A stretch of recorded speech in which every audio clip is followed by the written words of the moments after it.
नमस्कार साथियों, आप सभी लोगों का डीएस एकेडमी में स्वागत है। मैं दिव्यांशु राय। आज हम लेखपाल बैच 2022 में के ग्राम समाज, ग्रामीण विकास एवं ग्रामीण परिवेश से संबंधित महत्वपूर्ण प्रश्न के बारे में अध्ययन करेंगे। और यह सभी प्रश्न हमारे मल्टीपल चॉइस प्रश्न हैं। और जिन अभ्यर्थियों को इस वीडियो संबंधित PDF चाहिए, डीएस एकेडमी के कॉन्टैक्ट नंबर 9807823307 पर संपर्क कर सकता है। उन्हें डीएस एकेडमी के द्वारा फ्री में PDF प्रोवाइड की जाएगी। और आप सभी लोगों से आग्रह है कि डीएस एकेडमी के चैनल को सब्सक्राइब करिए और इसे ज़्यादा से ज़्यादा शेयर करिए, क्योंकि अन्य लोगों के पास भी इसी प्रकार के वीडियो जा सके। तो चलिए, आज का जो हमारा लेखपाल बैच में ग्रामीण समाज एवं ग्रामीण विकास तथा ग्रामीण परिवेश संबंधित हमारा पहला प्रश्न आपको दिया गया है। देखिए, पहला प्रश्न आपसे पूछा गया है, इसमें है कि इंदिरा आवास योजना कब प्रारंभ की गई थी? सन 1985 से 86 में, सन 1988 से 89 में, सन 1991 से 92, सन 1993 से 94 के बीच में। तो देखिए, इंदिरा आवास योजना का प्रारंभ जो किया गया था वह सन 1985 से 86 के बीच में प्रारंभ किया गया था। इसका मतलब ऑप्शन नंबर आपका ए सही होगा। यह जो योजना जो आपका था, ग्रामीण भूमिहीन रोजगार गारंटी योजना के कार्यक्रम का यह एक उप योजना था, जिसे इंदिरा आवास योजना के रूप में शुरू किया गया था। और इसका प्रारंभ सन 1985 से 1986 के बीच प्रारंभ किया गया था। 1986 के बीच प्रारंभ किया गया था। और देखिए, आज का जो हमारा दूसरा प्रश्न आपसे पूछा गया है, इसी से संबंधित आपका है कि इंदिरा गांधी योजना, पहला आपको ऑप्शन दे दिया गया 1989 से 1990 के बीच में इसे JRY से मिला दिया गया। 1996 में JRY से पृथक कर स्वतंत्र योजना के रूप दिया गया। 1985 से 86 में इसे RLIGP की एक उप योजना के रूप में लागू किया गया, या उपयुक्त में सभी। तो देखिए, आपका होगा क्या, इंदिरा आवास योजना जो था यह आपका 1989 से 90 के बीच में इसे JRY से मिला जाएगा, यह सही आपका है। 1996 में JRY से पृथक कर स्वतंत्र योजना का रूप दिया गया, यह भी आपका सत्य है। 1985 से 86 में इसे RLIGP की एक उप योजना के रूप में लागू किया, यह भी सही है। इसका मतलब यह जो तीनों हमारे ऑप्शन हैं इंदिरा आवास योजना के अंतर्गत, ये तीनों हमारे सही हैं। तो इसका मतलब हमारा ऑप्शन नंबर आपका डी सही होगा, उपयुक्त में सभी। तो इंदिरा आवास योजना के लिए आपका इसमें जो होगा ऑप्शन, वो हमारा ऑप्शन नंबर डी सही होगा कि ये तीनों कंडीशन हमारे क्या है, सही थे। अब देखिए, आज का तीसरा प्रश्न आपसे पूछा गया है कि राष्ट्रीय पेयजल मिशन की स्थापना कब की गई?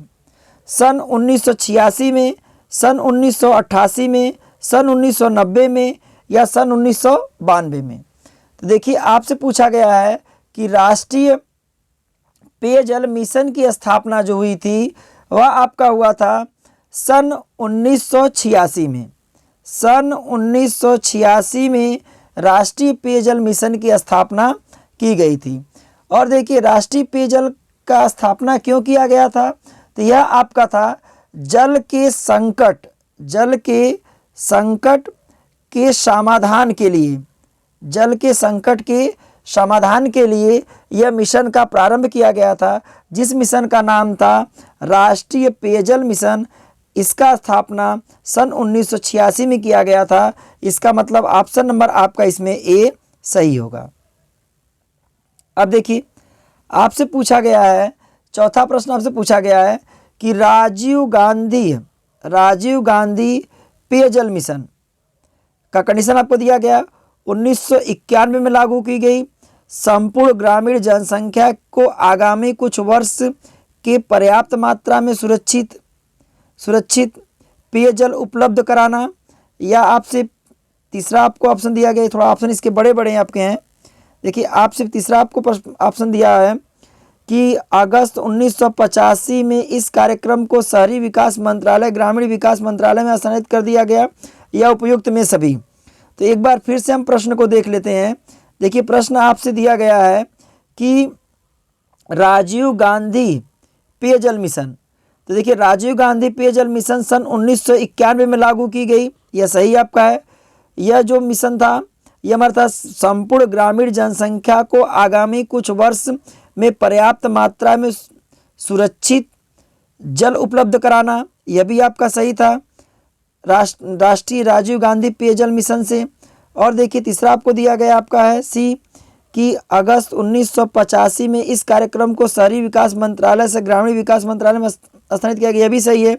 इसका मतलब राजीव गांधी जो पेयजल मिशन था इसमें हमारा जो होगा वह ऑप्शन नंबर आपका डी सही होगा, मतलब ये सभी हमारे ऑप्शन क्या थे, सही थे। अब देखिए पांचवा प्रश्न आपसे पूछा गया है। पांचवा प्रश्न आपसे पूछा गया है कि ग्रामीण क्षेत्र में विकलांगों के लिए सन 1996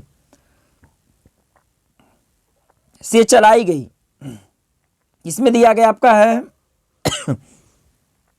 संगम योजना, विश्वामित्र योजना, नारद योजना, या इनमें से कोई नहीं।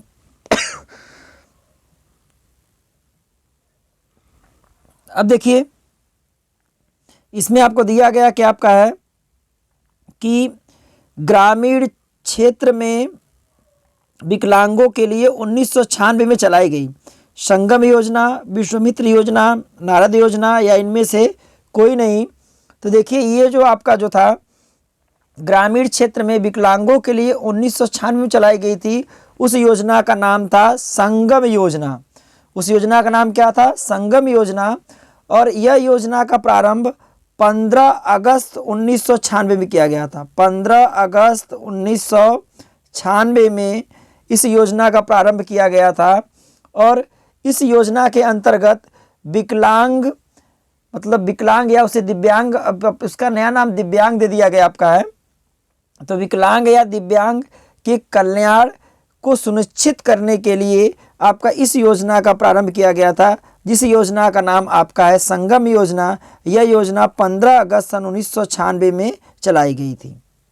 अब देखिए आज का छठवां प्रश्न आपसे पूछा गया है कि राष्ट्रीय सामाजिक सहायता कार्यक्रम लागू किया गया 15 अगस्त 1999 से, अप्रैल 2000 से, मार्च 1947 से, या 12 नवंबर 1998 से। तो आपसे पूछा गया राष्ट्रीय सामाजिक सहायता कार्यक्रम लागू किया गया था, तो यह आपका हुआ था 15 अगस्त 1999 से। इसमें आपका ऑप्शन नंबर आपका ए सही है। अब देखिए सातवां प्रश्न आपसे पूछा गया आपका है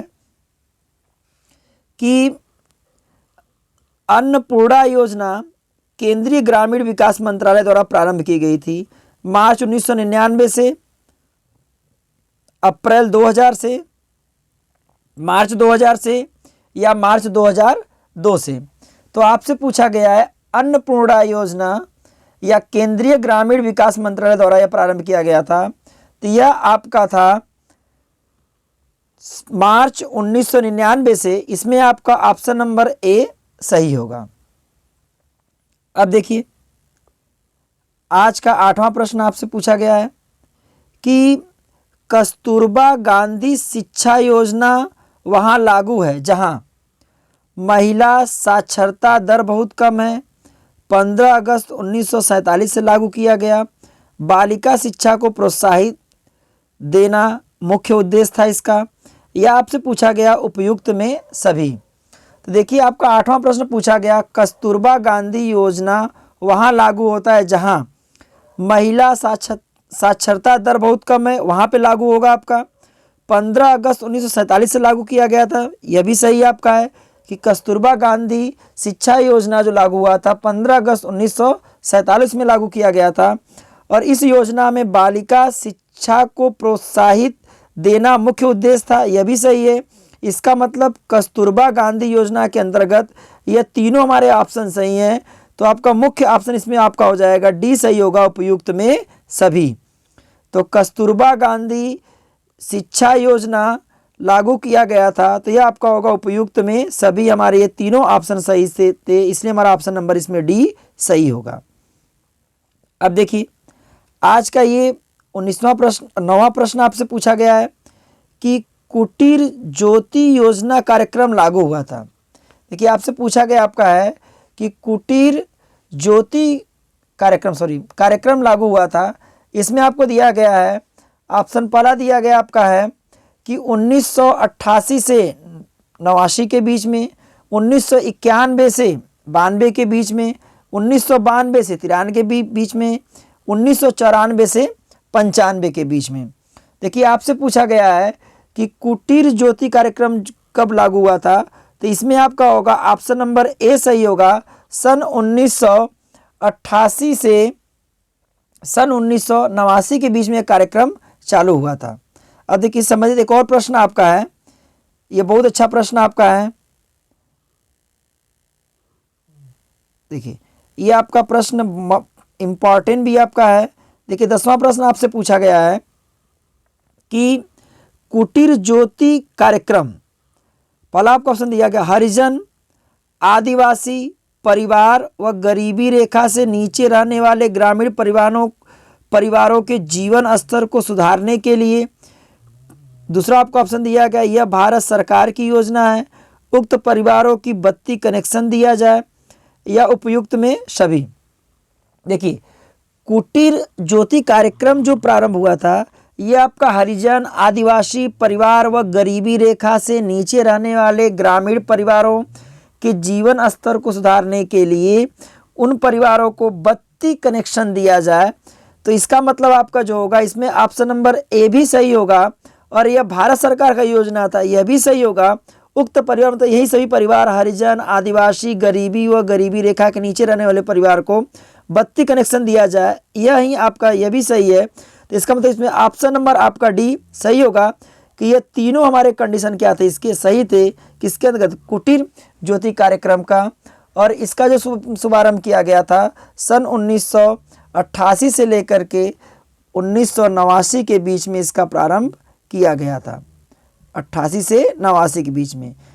ये आपका क्या था कि इसमें गरीबी रेखा के नीचे रहने वाले आदिवासी, हरिजन या कोई भी आपका गरीबी रेखा के नीचे यदि आ रहा है ग्रामीण परिवार को, तो उन्हें बत्ती या लाइट का कनेक्शन दिया जाए।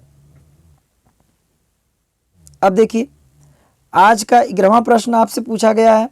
देखिए 11वां प्रश्न आपको दिया गया है कि सांसद स्थानीय क्षेत्र विकास योजना कब लागू हुई। 23 दिसंबर 1993 में, 23 दिसंबर 1995 में, 23 दिसंबर 2000 या 23 दिसंबर 2002।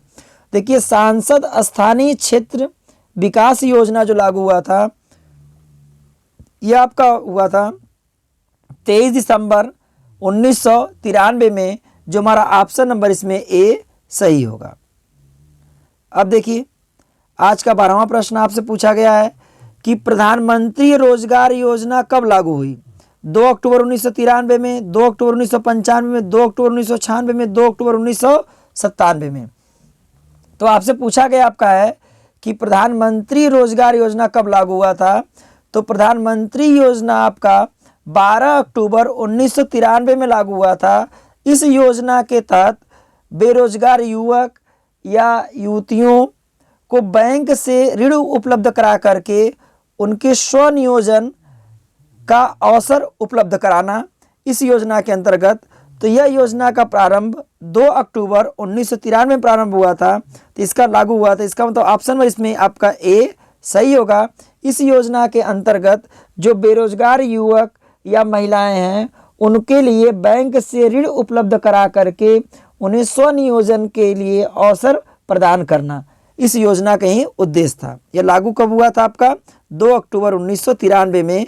तो ऑप्शन नंबर आपका ए सही होगा। अब देखिए 13वां प्रश्न आपसे पूछा गया है कि बालिका समृद्धि योजना कब लागू हुई। 13वां से प्रश्न पूछा गया बालिका समृद्धि योजना कब लागू हुई। 2 अक्टूबर 1997 में, 2 अक्टूबर 1999 में, 2 अक्टूबर 2000 में, 2 अक्टूबर 2001 में। तो देखिए बालिका समृद्धि योजना जो लागू हुआ था 2 अक्टूबर 1997 में, जो हमारा ऑप्शन नंबर आपका ए सही होगा। अब देखिए 14वां आपसे प्रश्न पूछा गया आपका है, 14वां प्रश्न आपसे पूछा गया आपका है कि भारत में जमींदारी उन्मूलन के पूर्व लेखपाल का क्या नाम था। मतलब जो जमींदारी के समय में लेखपाल का उस समय नाम किस नाम से जाना जाता था, खिदत गुजर के नाम से, पटवारी के नाम से, या नक्काशा नवीश के नाम से, या इनमें से कोई नहीं। देखिए लेखपाल को जो जमींदारी के समय में आपका, इसको हम लोग पटवारी के नाम से जाना जाता था, जो ऑप्शन नंबर आपका इसमें बी सही होगा।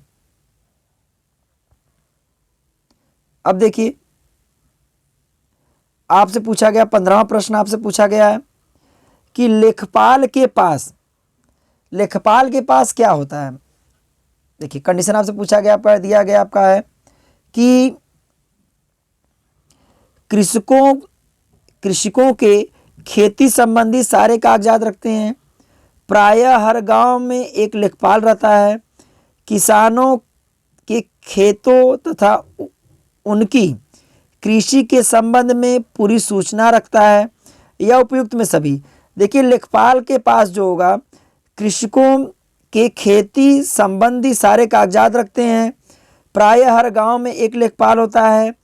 किसानों के खेतों तथा उनकी कृषि संबंधित पूरी सूचना रखता है। इसका मतलब ये तीनों हमारे ऑप्शन सही हैं, तो इसमें ऑप्शन नंबर आपका डी सही होगा, उपयुक्त में सभी। अब देखिए आज का 16वां प्रश्न आपसे दिया गया आपका है कि 16वां प्रश्न आपसे दिया गया आपका इसमें है, 16वां प्रश्न आपसे दिया गया है कि गांव के नक्शे को क्या कहते हैं। सजरा, नवीश, बैनामा, और चौथा आपको ऑप्शन दिया गया है इनमें से कोई नहीं। देखिए क्या बोला गया आपका, गांव के नक्शे को क्या कहते हैं। देखिए गांव के नक्शे को कहते हैं सजरा। क्या कहते हैं, सजरा कहते हैं, जो हमारा ऑप्शन नंबर इसमें ए सही होगा कि गांव के नक्शे को क्या कहते हैं, गांव के नक्शे को सजरा कहते हैं। अब देखिए 17वां प्रश्न आपसे पूछा गया है कि सजरा क्या है। कपड़ों पर छपा रहता है, खेत तथा उनके नंबर रहते हैं। लेखपाल अपने हलके में वर्ष में 3 निरीक्षण करता है, या उपयुक्त में सभी। देखिए आपका क्या होगा, सजरा आपका जो है कपड़े पर छपा रहता है, यह सही है। खेतों तथा उनके नंबर रहते हैं, यह भी सही है। लेखपाल अपने हलके में वर्ष में 3 निरीक्षण करता है, यह भी सही। इसका मतलब ऑप्शन नंबर डी आपका इसमें सही होगा। हमारे तीनों आपके सही हैं, इसका मतलब ऑप्शन नंबर डी आपका सही होगा। अब देखिए 18वां प्रश्न आपसे पूछा गया आपका है, 18वां प्रश्न आपसे पूछा गया है कि जोत बही क्या है। एक पासबुक, एक सार्वजनिक प्रलेख, दोनों सत्य दोनों असत्य। तो इसमें आपका जो होगा ऑप्शन नंबर सी सही होगा, दोनों सत्य। अब देखिए 19वां प्रश्न आपका बहुत इंपॉर्टेंट प्रश्न आपका देखिए दिया गया है, जोत बही यूपी लैंड एक्ट 1901 की धारा के अंतर्गत जारी की जाती है। इसमें आपको दिया कौन सी धारा के अंतर्गत जारी की जाती है, तो धारा 33, धारा 34, धारा 35 या धारा 36। देखिए आपसे पूछा गया आपका है कि जोत बही यूपी लैंड एक्ट 1901 किस धारा के अंतर्गत जारी की जाती है। तो यह आपका जो होगा वह आपका होगा धारा 33 के अंतर्गत जारी की जाती है, जो हमारा ऑप्शन नंबर ए सही होगा। और देखिए आज के क्लास का यह हमारा आखिरी प्रश्न आपका है। हमने 20 प्रश्न लिए थे। 20वां प्रश्न आपसे पूछा गया है, जोत बही में कुल कितने पन्ने होते हैं। जोत बही में कुल कितने पन्ने होते हैं, 8, 10, 12, 16। देखिए जोत बही में कुल आपके 16 पन्ने होते हैं। कितने पन्ने होते हैं आपके, 16 पन्ने होते हैं, जो हमारा ऑप्शन नंबर आपका डी सही होगा। और देखिए आज का जो हमारा लेखपाल से संबंधित ग्रामीण परिवेश ग्रामीण समाज का जो प्रश्न था वह आपका समाप्त हो गया। यदि आपको यह वीडियो अच्छी लगी हो तो DS एकेडमी के चैनल को सब्सक्राइब करिए और इस वीडियो को ज़्यादा से ज़्यादा शेयर करिए, क्योंकि अन्य लोगों के पास भी यह वीडियो पहुंच सके, जिससे उनको इस वीडियो का लाभ मिल सकें। DS एकेडमी के द्वारा आपके सभी प्रकार के प्रतियोगी परीक्षाओं की तैयारी कराई जाती है। यदि किसी अभ्यर्थी को किसी भी प्रकार का क्लास का रिक्वायरमेंट होगा तो कमेंट बॉक्स में कमेंट कर सकता है, या DS एकेडमी के कॉन्टैक्ट नंबर पर संपर्क कर सकता है, या व्हाट्सएप पे आप मैसेज भी कर देंगे, तब भी आपकी समस्या का समाधान पूरा का पूरा किया जाएगा। धन्यवाद साथियों।